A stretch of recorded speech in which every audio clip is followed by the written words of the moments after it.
యేసు ప్రభువారు సిలువలో పలికిన 5వ మాట, దప్పిగొనుచున్నాను. యోహాను సువార్త 19వ అధ్యాయము 28వ వచనము. యేసు ప్రభువు ఆయన రాజ్య సువార్తను ప్రకటిస్తున్న సమయంలో ఆయన ప్రబోధించిన విషయాలు. నేనిచ్చు నీళ్లు త్రాగు వాడెప్పుడును దప్పిగొనడు. యోహాను సువార్త 4వ అధ్యాయము 14వ వచనము. దప్పిగొనిన ఎడల నా యొద్దకు వచ్చి దప్పి తీర్చుకొనవలెను. యోహాను సువార్త 7వ అధ్యాయము 37వ వచనము. ఆయనిచ్చే నీళ్లు త్రాగితే ఎన్నడను దప్పిగొనమట.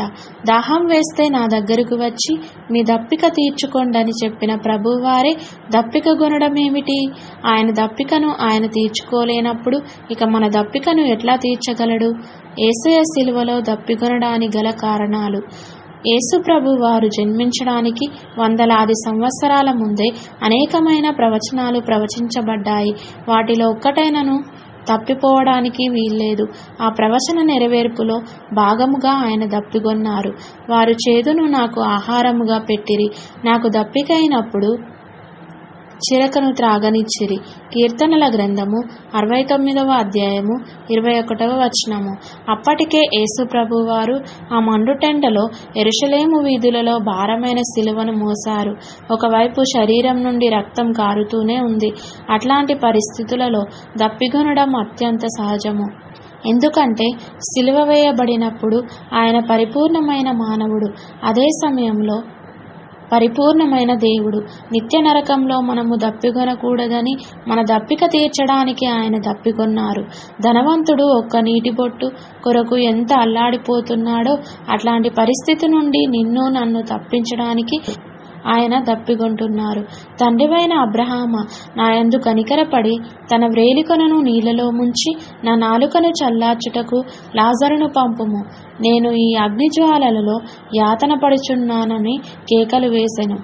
లూకాసు వార్త 16వ అధ్యాయము 24వ వచనంలో ధనవంతుడు ఇలా కేకలు వేస్తున్నాడు.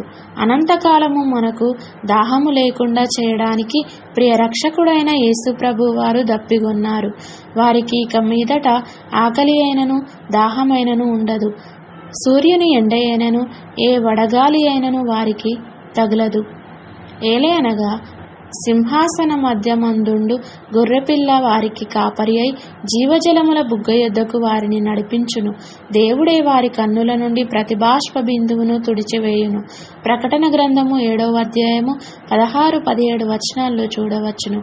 ఆయన నీకోసం ఇంత చేస్తే దేవుని కోసం నీ దప్పిక, శరీరాశ, నేత్రాశ, జీవపుడంబమా వీటి కోసమేనా నీ ప్రాకులాట?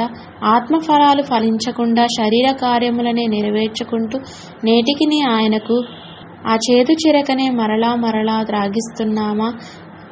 వద్దు, ఒక్కసారి చాలు. ఆ బండ ఒక్కసారే కొట్టబడాలి, అది చాలు. మోషే మరలా కొట్టాడు, కనానులో అడుగు పెట్టలేకపోయాడు. ఆయన ఆ చేదు చిరకను ఒక్కసారి త్రాగితే చాలు. మనము మరలా త్రాగించే ప్రయత్నం చేస్తే ఆ పరమ కనానులో అడుగు పెట్టలేము. వద్దు, శరీర కార్యాలకు గతించిన కాలమే చాలు. ఆ దివ్య ప్రేమను అర్థం చేసుకోవాలి. కోరహ కుమారులు వారికి గల దప్పికను గురించి ఈ రీతిగా పాడుచున్నారు. నా ప్రాణము దేవుని కొరకు తృష్ణగొనుచున్నది, జీవము గల దేవుని కొరకు తృష్ణగొనుచున్నది. కీర్తనల గ్రంథము 42వ అధ్యాయము 2వ వచనంలో యెహోవా మందిరావరణములను చూడవలనని నా ప్రాణము ఎంతో ఆశపడుచున్నది, అది సొమ్మసిల్లుచున్నది. జీవము గల దేవుని దర్శించుటకు నా హృదయమును నా శరీరమును ఆనందముతో కేకలు వేయుచున్నవి. కీర్తనల గ్రంథము 84వ అధ్యాయము 2వ వచనంలో అవును, మనమును నిత్య జీవంలోనికి చేర్చగల జీవము గల దేవుని కొరకు ఇట్లాంటి తృష్ణను కలిగి ఉండాలి. ఇటువంటి దప్పికతో ఆయన కోసం ఎదురు చూద్దాం. ఆ రీతిగా మన జీవితాలను సిద్ధపరుచుకుందాం. నిత్య రాజ్యానికి వారసులమవుదాం. ఆమేన్.